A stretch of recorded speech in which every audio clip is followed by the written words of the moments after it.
It is Saturday night, and my goodness, it's the off season. There's not a lot of Ducks talk, but I have some people here that are willing to talk everything Anaheim Ducks and more on this episode of Locked On Anaheim Ducks.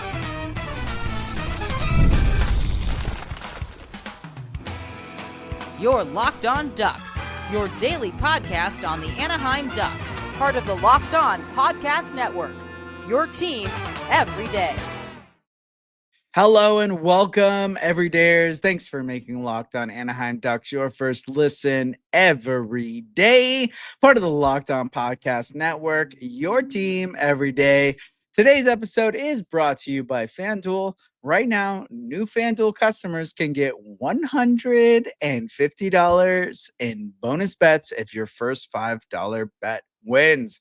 I'm Kyle Carr. I'm a lifelong Anaheim Ducks fan. I've been spending multiple years covering college sports, including college hockey. But today, as always on Locked On Ducks, we're talking about the Anaheim Ducks. And today I have a very special guest joining us. I've got Chris from Late Arrivals. Hello, Chris. How are you? Good. How about you? Good. You know, here waiting for a Mason McTavish signing, which we still don't have. But right. Otherwise, how's your off season been? Slow, and it's hot. But thank you for having me. Yeah, thank you for having me. This is fun. It's always nice to talk about the Ducks. Even if there's not a ton, we can figure something out. Absolutely. So you've been here for a long run, and you've heard all the rumors that. Not even rumors, just the promises that Pat Verbeek made. Yeah. What are your thoughts with Pat Verbeek and how the offseason has gone this year? Not a huge fan of everything. I think he's really tested me this offseason. We don't have to get into it, but like the whole coaching change and all that was something. And then you go on and it's like, okay, like things can't get any more crazy, right? Like we're gonna sign some good players. Like this should be a fun offseason. Then they trade Zegras, and it's like, dude, what is happening? Yeah. And now we get Mason McTavish. It's like they get Zegras out of the way, so we don't get those trade rumors anymore. And now it's lumped into Mason McTavish, and every single team is pretty much linked to this guy. I mean, who wouldn't be? But I mean, it's just it's just random stuff that people are trying to put out there, and it's a lot to read all the time, and it's kind of frustrating. But Verbeek to kind of, I don't hate some of his additions. A little bit older, obviously. I mean, everyone wanted the Marner stuff, but once you get past that and you kind of knew that the Ducks weren't really in on that to begin with, like his heart was kind of set like in Vegas from the beginning, it seemed like. So can't really get too upset about that because he didn't even reach free agency. But other than that, I mean, if he really wants to, I mean, he got Dostal. We talked about on the Late Arrivals, we talked about grades and stuff, and I think I gave him a C, and that was before Dostal signed. I don't know, maybe sniffing around a B, maybe. I don't know. Like it's a weird off season. Lot of moving parts. It's going to be a different team. I'm excited, but kind of nervous at the same time because if it all crashes and burns, this is going to look really bad. But you got to take risks at some point. Oh, absolutely. And speaking of with the Zegras thing, like. Mm-hmm. Did you expect that? Were you caught off guard? Like, where were you mentally when that news broke? Definitely caught off guard. Just because, like, all the rumors that have been circling around him for the last few years, along with Gibson, it just didn't seem like it was going to happen. And it didn't make sense. Like, the more, at least fans, I feel like the more we thought about it, and, we've talked about it plenty on our podcast, but, like, the more we thought about it, the more it didn't make any sense to trade the guy. Like you're trying to take a step forward. You need scoring. It made more sense to move defensemen than forwards, just because of we're good on the blue line. Like we have plenty of young guys, but when it comes to forwards, it didn't make sense to move Zegras. So it definitely caught me off guard. I was really upset. Like that was a hard morning. That was a random like Monday morning. I woke up doing normal stuff, and then you get that tweet from Elliot Friedman that just changed the entire day. So Terrible. Wasn't great. Well, with that, like, do you feel like you had a vision of the Ducks, and now since then, do you feel like you're kind of lost in the sauce, or do you feel like you sort of see where Verbeek's going, or is it just up in the air? Right now, for me, I still think it's a little up in the air just because he's so. I don't feel like he's very predictable. Yeah. He kind of scares me in that way. Like like years before with Bob Murray, he did the same things over and over again. How many shots of vodka can you get? Right. He did everything just kind of. He just did the same thing over and over. So you kind of expected what he would do at the trade deadline, what he'd do in free agency. You knew the guys that kind of fit. Verbeek, I still feel like, for me personally at least, it's a feeling out process because I don't know what this man's thinking on any given night. Like, he could be all in on McTavish, and then the next day he could just be like, you know what, never mind, I'm going to trade this guy, and I'm going to get some assets back. And he's very hard to read, and it kind of scares me, to be honest. So if you were Pat Verbeek, I know, like, he's very hard to determine, but right now, like, what would you be willing to do to keep McTavish as a Duck? If the rumors out there are true and he wants more term, I'd give him term. Like, this guy is very important to the Ducks' future, especially now when you made that decision to move on from Zegras. I think a Carlsson McTavish 1-2 down the middle is what this team needs, and McTavish I feel like he's a very important part to the young portion of this team. So I mean, if he wants term, I mean, you give him term. Like, if he wants 5-6 years, maybe even 8, I mean, I know that could be a risk on Verbeek's part because we still don't fully know what McTavish is. He still has some seasoning to do in the NHL to really round out his game and maybe get a little stronger. But I don't know. I think you give him what he wants. He's important. I think if you lose him, I think you take a step back in the rebuild, honestly. And no matter how many old guys you bring in, I don't think, we don't want to be like the Nashville Predators here, where you bring in these old guys to string you along and hopefully make the playoffs still. And I mean, Verbeek was in on both of those guys. Right. That's what's scary. I mean, we don't know how that would have worked out in Anaheim. Totally different teams and everything. But still, if you lose McTavish, I do feel like you take a step back. And it's for me, it's like, I really don't know what the holdup is with Verbeek. Like, do you think it's just pride, ego? Like, why is this being such a dragged on situation? I wouldn't be surprised if it's ego, to be honest. He seems like he seems that kind of person that he's going to get his way, and it doesn't matter what you say or what you do, he's going to find a way to get his way. Yeah. And I feel like that's what he did kind of with Zegras and Drysdale with their contracts. And now look at their, I'm very worried that he's going to ruin the relationship between him and the player. Because you can see that with, not so much with Drysdale because it really wasn't dragged out like Zegras was, but you could tell that Zegras kind of needed a fresh start and they just weren't seeing eye to eye on things. And I just would hate to see that happen to another young forward on this team. Yeah. I mean, for me, like, being a veteran, I kind of look at it, and sometimes you get these like old staff sergeants that are just so set, like, well, this is the way the Marine Corps was when I was in, like, you should deal with it. And it's like, no, that's not how it works.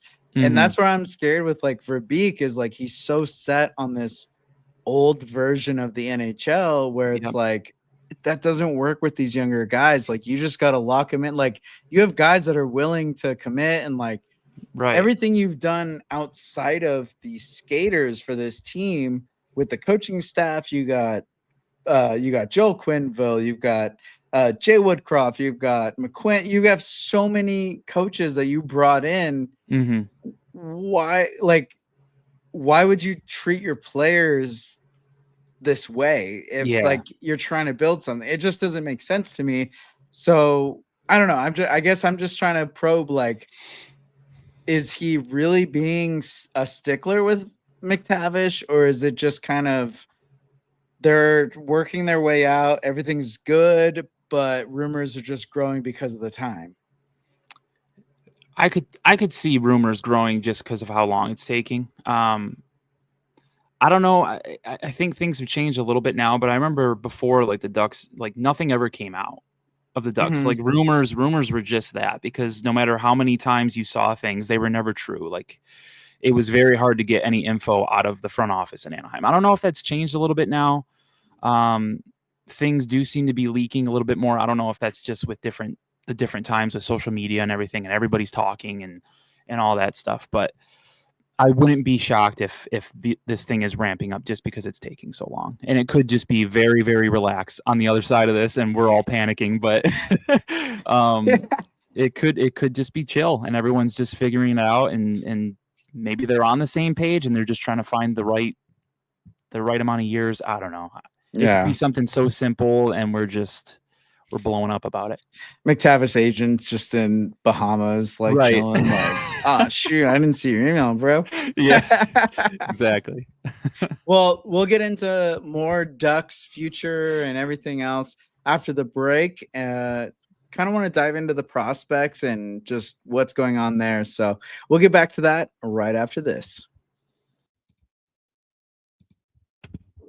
Summer sports are in full swing, and whether you're all about baseball under the lights, golf on the green, or high stakes soccer action, FanDuel is the best way to make every game even more exciting.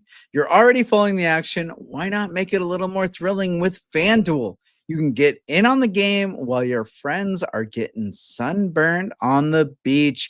We have the OCFC, that's the Orange County Football Organization.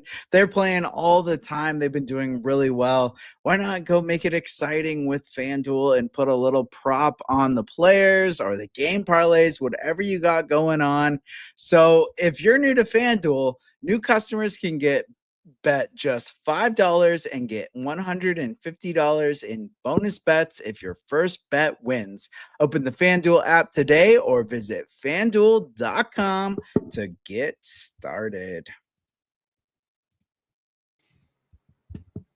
All right, welcome back. We're here with Chris from Late Arrivals. It is a little bit late here on this Saturday, but Chris, I gotta know, what are your thoughts with these quote unquote late arrivals in prospects? Do you think Beckett Sennecke's making it? Do you think Stain Solberg? Who is cracking in the NHL roster? Or do you feel like it's pretty set in stone? I think Sennecke has a good shot. I really do. I'm excited to see him in camp. And you got guys like even Nathan Gaucher. Like, when is he going to take that step, you know? But Beckett, Sennecke, Solberg, maybe. I think we kind of got a lot going on the blue line, that maybe there just isn't enough room with Tristan Luneau kind of seeming like he could take that next step. But I think my biggest one is Sennecke. Like, I'm excited to see kind of what he brings, and maybe he can take that big jump to the roster. Yeah. I do have a serious question for you.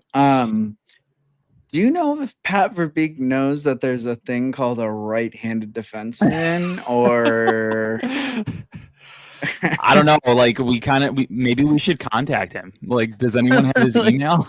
Like, let him know. Like, hey, have you ever heard of a right shot defenseman? Because they exist. There's quite a few of them. We might need fans to bring signs for warm up and just kind of put it up on the glass. That just a friendly reminder. We don't need to be rude, you know. Just kind of let them know, hey.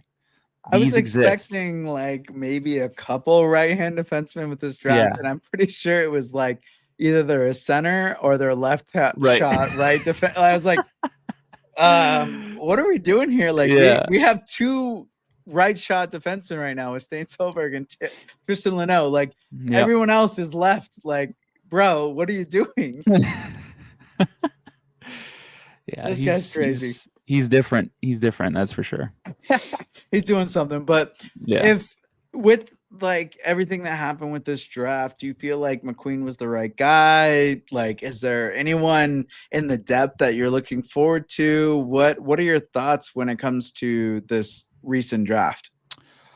I think McQueen was he was the right pick. I think a lot of people had him higher than where he went for the for the Ducks, but I really like him. I'm excited that he chose college hockey.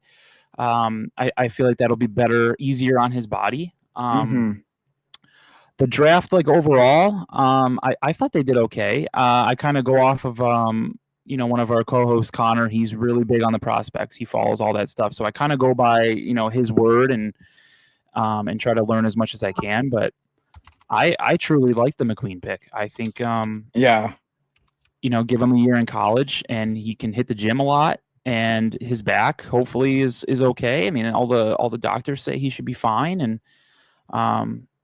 I'm really excited to see his growth and kind of go from there. I think he's a great pick. What are your thoughts on, I mean, this is kind of coming out of the whole Zegras trade, which was very painful. Yeah. I mean, just a little. Yeah, we got what, Ryan Pelling, a fourth line center, maybe grinder, but we got the 45th overall pick, which the Ducks picked Aaron Nilsson. Yeah, Nilsson seems good. I was at the little like development camp that they had right after the draft. He was hungry. Like he was digging in there. Do you think the Ducks have the best scouting staff, or like what's going on? Like, should we expect a lot out of ever since Verbeek became the GM, or do you think that's just kind of remnants of when Bob Murray was here? I think it's from when Bob Murray was here, just because of Martin Madden. I think Martin Madden is a big piece to all this. I think he's got a great eye for the game and prospects and what he's looking for. And I know at the end of the day, it's probably Verbeek's decision on the picks, but you got to imagine that Martin Madden is in his ear a lot on different players. But yeah, I think a lot of it has to go to Martin Madden. I think he's yeah. It's hard to walk away from a draft and feel upset with him. Right. I feel like the Ducks have been really killing it, but are you a little bit concerned that they've been drafting really well for the last how many years and then just trading it off, or like a little bit? Do you think that they're going to kind of stick with their process here for the next couple of years? I think where they are now as an organization, I think they're going to stick with their guys that they're getting.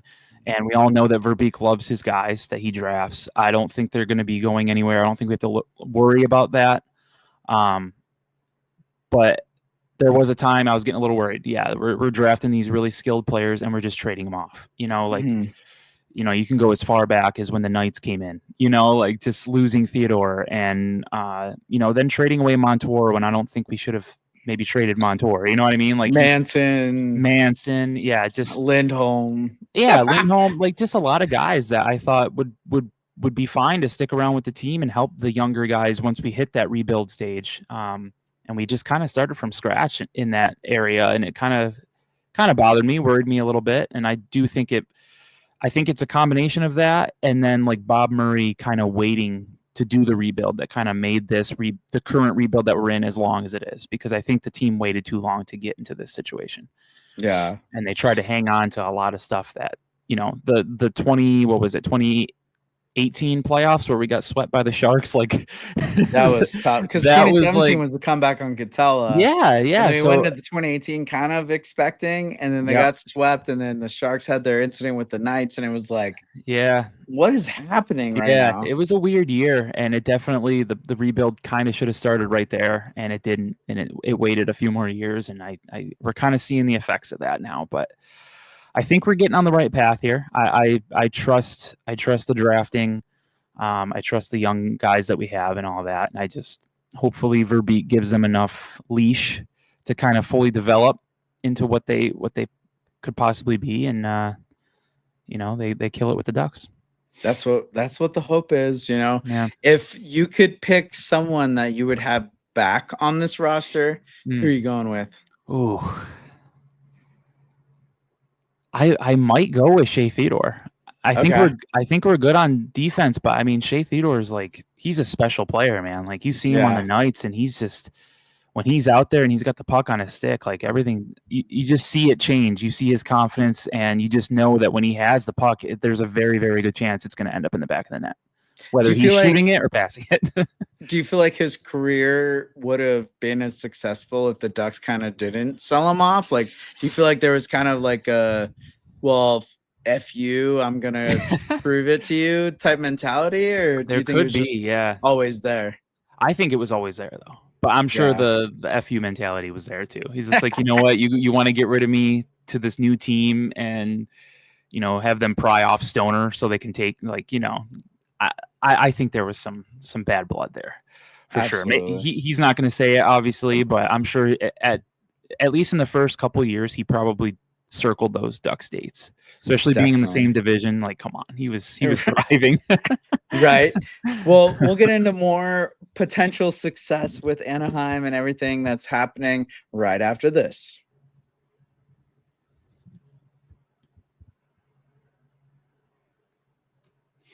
So, Chris, we are back here and we're talking everything with the Ducks and how things have been going currently and with the past and everything. What is something that you felt either led to the Ducks going down this spiral of the rebuild, or you think that is leading them to success? Like, what is a key moment in the last couple of years that sticks out to you as like, this ruined us or this made us?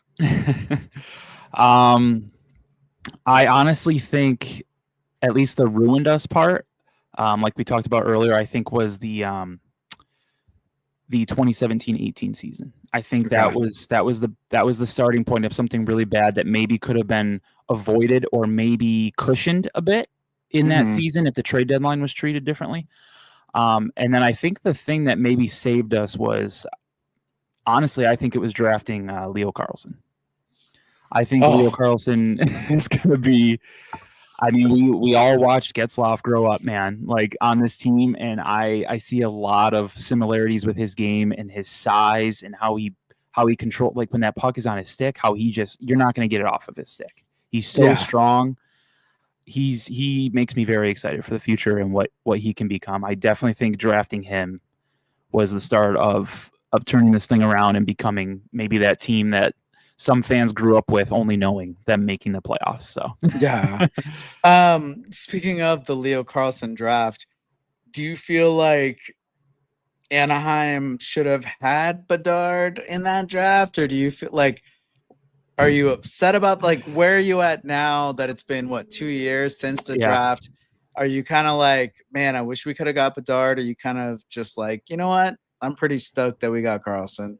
I'm stoked we got Carlsson. I'm fine with it now. I mean, at the time, I was really upset just because the Ducks have never gotten the Sidney Crosby year, and we got Bobby Ryan, which I love Bobby Ryan, but like, yeah, he had a lot of good. We never can't get anything right, and Bobby Ryan had a lot of good memories for the Ducks and stuff, and he played very well for us. But like, we could have had Crosby. Like, look what Crosby did for the Penguins. Like the Penguins were doing it. Yeah, and the Penguins were like bankrupt, man. He saved that franchise. Yeah, it's just crazy. But yeah, to miss out on the Crosby draft and then to miss out on the Bedard draft, I was so mad. But I am glad we got Leo. Leo's a good pick. I know everyone was thinking we were getting Fantilli. I mean, at the time, the Later Rivals podcast, the network we were with at the time even made a shirt for us, silly for Fantilli. And then, and then we didn't draft him. So we're like, hey, we can't, like, you're going to have to scrap that shirt. Like, so that was a shirt that was almost made, but, I'm happy that we got Carlsson. I even with Fantilli, how he's playing with Columbus, if you kind of look at both of them, they're kind of on the same path. Like, yeah, I think it was a home run no matter what. I think it was a win-win. I think that was one of the times where like there's been a couple like polls on social media, like where would you rate Verbeek, and a lot of people are kind of giving him like D's and F's, but yeah, I feel like I have to give him at least like a B- C because of like, if you look at overall the way he's drafted, like whether you like the modern moves or not, he's picked people that are developing in a way that like create strength for the team in the long run. Yeah, I agree. I would give him at least a B- or at least a C plus. Yeah. Maybe. I don't think we need to be giving him F. I mean, we're not the Buffalo Sabres over here. At least not yet. Not yet. We need to keep going the way we're going so we don't end up in that spot, but we're not there. And I mean, everything beside, we do have the second most winning coach in NHL history. We have Jay Woodcroft as an assistant coach. We have, Bob McKay as another assistant. We have all these great assistant coaches now bringing in. And the fact that our team could have a 20-point growth with Cronin right because of Dostal, where do you feel like Dostal is going to be in this season? Do you feel like that's going to be a good thing? Do you feel like it might be too soon? Like, where are you leaning when it comes to Dostal and his success? I think this could be the biggest year so far of his career. I think he was so good last year, and that was with a pretty bad team and the defense wasn't great in front of him most nights. I felt like it was unexpected too. It felt like Gibson was supposed to be the guy. Right. Or even if they ran like a 1A, 1B situation, it almost seemed like Gibson was at the end of the day going to get more starts. But Dostal just kind of took off, and he was he was playing so well. And like you said, the point increase from the year before to last year, being what it was because of the goalies. You know, everyone. I mean, you should know that. At least Ducks fans know that. Yeah. Nothing to do with Cronin's coaching. No. Let's not get too crazy here. We should stop making our first liners be fourth liners to earn their ice time. Right. It's a little much. Like the goaltending was outstanding, and I would only expect Dostal to take yet another step forward here, and he has a chance to become an elite goalie as soon as next season. Like, I'm hoping that he catches everyone's eye and he's talked about as much as he deserves to be talked about, because he's a special guy. Oh, absolutely. And maybe, I mean, we took a 20. What was it? We took a 20-point jump from last year to like 20, 21, maybe something, 21, 22, something like 21. That. And like you said, that was with Cronin. Now we don't have Gibson to help out. But we do have Peter Mrazek. You don't really know what you're getting there, I guess. I don't. Billy Husso was okay. Yeah, Husso was okay. But I mean, I wouldn't be surprised. I wouldn't say maybe another 20, 21-point jump. But I mean, they ended with 80 last year with Dostal taking another step, maybe getting some better offensive output. Maybe, I mean, the power play can't be any worse. So maybe you jump up another 10, maybe another 15. I don't know, maybe 12 somewhere in there. I mean, it could be a decent season if everything goes right and they stay healthy. And I mean, they have everything they need. Like you said, the coaching staff is very, very good, very experienced. Our younger guys they have another year under their belt, and we brought in Kreider and Granlund, and I mean, we have a chance here to make some noise. So we'll see how it goes. Absolutely. So let's consider that the Ducks do sign McTavish, and the lines are basically set at where they're at. Where do you see the Ducks finishing this next year? I want to say they finish 4th in the Pacific Division. Okay. Wild card or out? I think they get the second wild card. Okay. If everything goes well, and I mean, it's a long season. You're going to go through injuries. You're going to go through all these slumps. You're going to win 5 in a row. You're going to lose maybe 4 or 5 in a row. But as long as they don't lump those too close together, and you're making it a habit of losing 5 to 7, 8 games in a row, I think they have a good shot. I feel like this team. I said this last year, but as a joke. But I feel like they could end maybe above the Kings this season. Honestly, I've had Kings fans being like, "Hey, the Ducks might be better than the Kings." Right? Yeah. With all the moves the Kings made, like, hey, you never know. You never know. And I have to remind myself every day that Corey Perry's over there now. Like, I'm not gonna. They got Corey Perry. They got Quentin Byfield. Like, there's Anze Kopitar. Like I'm not ready. Kempe. I'm not ready for that first night that the Kings are on. It's gonna be insane. Perry. Who's that? 10. Is that Corey Perry down there? Right. Why And is he wearing that color? And why is he in 10, man? You should have picked a different number. Don't Right? wear Like 10. of all the numbers. Yeah. You wore 94 and 90. Like, pick one of those. You don't need to really Damn. be confused. I know. But yeah, I'll say fourth in the Pacific, and I think the Kings would be fifth. I think we'll be like maybe a point or two ahead of LA. It's gonna be close. Yeah. Who do you have? Who's the point leader on the team this year? Ooh, that's a good one. I'm gonna go. I want to say Cutter. Yeah. I think Cutter goes off. Yeah, I think if he plays with Leo a full season, and if they have Terry or Killorn on the other side of that, I mean, I think he could be fed well over there. So I want to say I'll say Cutter. Yeah.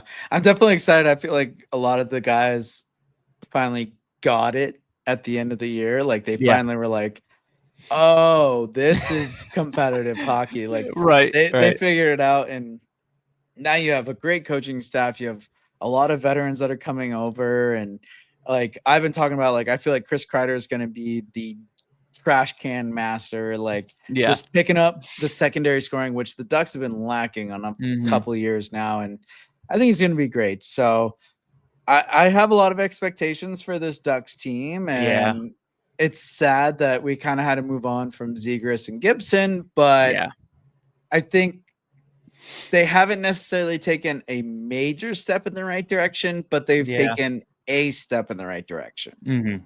I agree. Do you think how do you think Granlund's going to do? I mean, I want to wish the best, and I really, it's hard because I feel like it comes down to what's going to go on with McTavish. Because I talked to a couple of people where they're like, "Well, I feel like Granlund could just be that second center," but the way that they brought him in and everything, I feel like McTavish is supposed to be that 2C, and Granlund and Kreider are going to be the wingers on McTavish, and we're going to keep that top line with Carlsson, Gauthier, and Killorn, or maybe somehow Sennecke or whatever. But I think the top six is pretty set in stone. And if they can lock down McTavish, that's going to make the biggest difference. Whereas if for some reason he's not on a Duck sweater, it's going to be a little chaotic. Yeah, I agree. But that's the hope. We still have a lot of time, and obviously with him not, filing for arbitration, the Ducks not filing for arbitration, it could be until December before we have an actual signing with McTavish. I hope it doesn't get that far, but exactly. Like with Zegras and Drysdale, it got into like the opening day. I think so. It got pretty close, didn't it? Yeah, it was not, and like that's what's crazy is like they can't even participate in preseason training camp. There's not like, and I feel like Verbeek knows the significance of that, and I hope he's trying to push. And it's like, dude, if your ego's that big to like not like, you see how many teams are apparently interested in McTavish, like. Just lock the dude in, like you have so much money at your expenditure, the cap's going out, like there's so much in your favor, just make the deal, bro. They still have like a little over stickler, they still have like a little over 20 million. And he's like, well, I want to do a bridge deal to make it. It's like, just sign him for long term if he wants long term, dude. Who cares? Like I know you're trying to look out for the player, but if they want to sign a long term deal and be like 3 million under the cap by the time that their deal's done, let it be, dude. Who cares, bro? And that makes me worried about next summer too with the UFAs. Oh, it's like half the team. Like every all-star we have on this team, it's like anyone good. Leo Carlsson heading off to Tampa Bay, like who knows? Like I'm hoping that he gets those guys done maybe during the season. Like figure that out. Like we don't need to be going into the offseason with Cutter and like Leo needing contracts. Like that would be horrible. It just at this point it feels like it's more ego than actual practicality, and it's like, dude, just you have your rigor, you have your system. Like I get what you're trying to do, and you want to say that you're here for the players and you're trying to make it whatever. It's like, if you have someone that's willing to commit to your team and they're willing to deal with the consequences of maybe not getting the bump in the cap space, like why does it matter to you? Like Right. you get to have this player who's committed, just lock him in, like get over the ego part of it and just like be Yeah. like, all right, dude, like I gave you the option, but all right, that's what you want. Like, I Right. don't know. I'm right there with you. Right there with you. I think Pat Verbeek needs to have some more kids or something. Just get used Something. to it. Like, Yeah. you know, like deal with it. Like, hey, Right. this is how the youth is. Like, this Mhm. is what we do now. Right. Well, any other hot topics you want to get into before we go? Can you let the listeners know where we can find you, what to do with late arrivals or Late what's going on? arrivals. Yeah. We're on break right now. The podcast will be back in September. But yeah, you can follow us on all socials at Late Arrivals Pod. We're mainly on Twitter and Instagram. But we try to stay active on there even when we're on break. We don't want to be we don't want our socials to be dead for too long. I have this thing on Instagram, where I don't want to go like a full day without at least posting something on our story. Like I want us to still be in everyone's vision on that app every day. So if you want to follow us over there, go for it. Hopefully next season is a big one for us. We have some plans. We got an announcement that we're making in September, and yeah, just follow us everywhere. Hopefully we have some winning hockey. We have yet to cover the playoffs with this podcast. So maybe it's a later arrival. Maybe it's a podcast curse. Maybe we all just need to take a break and the team will be good. I don't know what it is, man, but I don't know. Maybe we just need to go to hang out at Brewery X, have a couple beers and just let it go, Yeah. Like, all right, we succumb to the hockey gods. Like, right. Just give up, man. let us have something. I was a senior in high school when the Ducks won the Stanley Cup. Like, please give me something.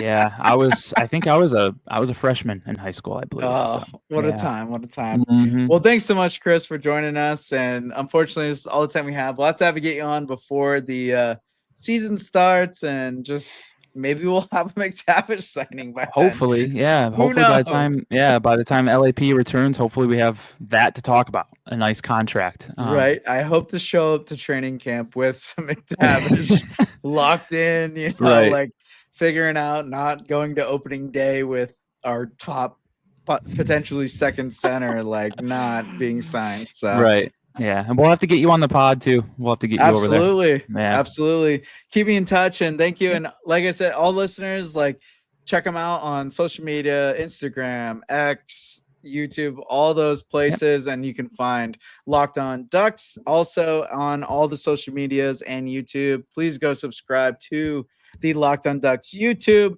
And thank you for making Locked On Anaheim Ducks your first listen today. For your second listen, check out the Locked On NHL podcast. There is no offseason, bringing you the daily league-wide stories that matter most with the local coverage you love from Locked On. Find Locked On NHL on YouTube or wherever you listen to podcasts, and that's where you can find Locked On Ducks as well.